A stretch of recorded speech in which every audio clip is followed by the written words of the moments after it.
Doctor Vandana Das കൊലക്കേസ് പ്രതി സന്ദീപിന് മാനസികാരോഗ്യ പ്രശ്നങ്ങളില്ല. പേരൂർക്കട മാനസികാരോഗ്യ കേന്ദ്രത്തിലെ ഡോക്ടറാണ് ജയിലിലെത്തി പരിശോധിച്ച് സ്ഥിരീകരിച്ചത്. പോലീസും ഡോക്ടർമാരും ചേർന്ന് ഉപദ്രവിക്കുകയായി തോന്നിയപ്പോഴാണ് ആക്രമിക്കാൻ തീരുമാനിച്ചതെന്നും ലക്ഷ്യം വെച്ചത് പുരുഷ ഡോക്ടറെയെന്നും സന്ദീപ് ജയിൽ സൂപ്രണ്ടിനോട് ഏറ്റുപറഞ്ഞു. കൊലപാതകത്തിന്റെ 4ാം നാളായ ശനിയാഴ്ച സന്ദീപ് സാധാരണ അവസ്ഥയിലായിരുന്നു. പരസ്പരവിരുദ്ധ സംസാരവും വിഭ്രാന്തിയുമില്ല.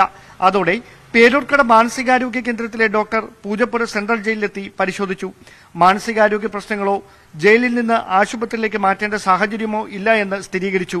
അതിനാൽ സന്ദീപ് പ്രകടിപ്പിച്ച വിഭ്രാന്തി ലഹരിയുടെ അമിത ഉപയോഗം കൊണ്ടാവാമെന്ന നിഗമനത്തിലാണ് ജയിൽ ഉദ്യോഗസ്ഥർ. സന്ദീപ് സാധാരണ നിലയിലായതോടെ ജയിൽ സൂപ്രണ്ട് സത്യരാജിന്റെ നേതൃത്വത്തിൽ കാര്യങ്ങൾ ചോദിച്ചറിഞ്ഞു. കുറ്റബോധമോ കാര്യമായ പശ്ചാത്താപമോ ഇല്ലാതെ സന്ദീപ് കാര്യങ്ങൾ വിശദീകരിച്ചത് ഇങ്ങനെ: നാട്ടുകാരിൽ ചിലർ പിന്തുടർന്ന് ഉപദ്രവിക്കാനെത്തുന്നുവെന്ന തോന്നലായിരുന്നു തനിക്ക്. അതിനാലാണ് പോലീസിനെ വിളിച്ചത്. ആദ്യം പോലീസ് എത്തിയപ്പോൾ മൊബൈൽ സ്വിച്ച് ഓഫ് ചെയ്ത് ഒളിച്ചിരുന്നു. അവർ പോയ ശേഷം വീണ്ടും വിളിച്ചു വരുത്തി. ആശുപത്രിയിലെത്തി പരിശോധിക്കുന്നതിനിടെ അവിടെയുള്ളവരുടെ സംസാരം ഇഷ്ടപ്പെട്ടില്ല. അവരും തന്നെ ഉപദ്രവിക്കും എന്ന് തോന്നിയതോടെയാണ് കത്തിയെടുത്തത്. പുരുഷ ഡോക്ടറെ ഉപദ്രവിക്കാനായിരുന്നു ശ്രമമെന്നും വന്ദനയെ ലക്ഷ്യം വെച്ചില്ലെന്നുമാണ് ഏറ്റുപറച്ചിൽ. ഇതര സംസ്ഥാന തൊഴിലാളികളുടെ കയ്യിൽ നിന്ന് ലഹരി വസ്തുക്കൾ വാങ്ങിയെന്നും സമ്മതിച്ചു. രക്ഷപ്പെടാനുള്ള തന്ത്രങ്ങളാണോ ഈ മൊഴികളെന്ന് ജയിൽ വകുപ്പ് സംശയിക്കുന്നുണ്ട്. ന്യൂസ് 18 തിരുവനന്തപുരം. ഡോക്ടർ വന്ദനയെ അക്രമിയിൽ നിന്ന് രക്ഷിക്കാൻ കഴിയാത്തതിൽ ദുഃഖമുണ്ടെന്ന് സഹപ്രവർത്തകനായ ഡോക്ടർ.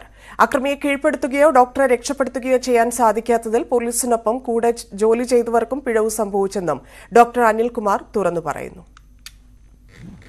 കൊട്ടാരക്കര താലൂക്ക് ആശുപത്രിയിൽ ഡോക്ടർ വന്ദനാദാസിനെ കൊലപ്പെടുത്തിയപ്പോൾ പോലീസ് ഓടിയൊളിക്കുകയാണ് ചെയ്തത്.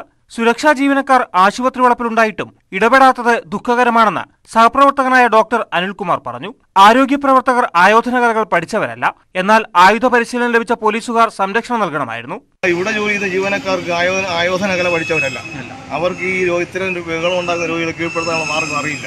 അതിനുള്ള സംവിധാനങ്ങൾ ഇവിടെ ഇല്ല. പക്ഷെ പോലീസിന് അങ്ങനെയില്ല. അവർ ഈ പരിശീലനം കിട്ടിയവരാണ്. കള്ളനെയും കൊലപാതകളെയൊക്കെ കീഴ്പ്പെടുത്താൻ പരിശീലനം കിട്ടിയവരാണ്. അപ്പൊ അവരാണ് ചെയ്യേണ്ടിയിരുന്നത്. പക്ഷെ അവരും പേടിച്ചു കൊടുക്കുകയാണ് ചെയ്തത്. ഡ്യൂട്ടിയിലുണ്ടായിരുന്ന ഡോക്ടർമാർ ഉൾപ്പെടെയുള്ള മറ്റു ജീവനക്കാരും സ്വന്തം കാര്യമാണ് നോക്കിയതെന്നും ഡോക്ടർ അനിൽകുമാർ കുറ്റപ്പെടുത്തി. ആശുപത്രിയിൽ സുരക്ഷാ വീഴ്ചയുണ്ടായതായി നഗരസഭാ ചെയർമാൻ പോലും സമ്മതിച്ചതായി ജനപ്രതിനിധികളും പറയുന്നു.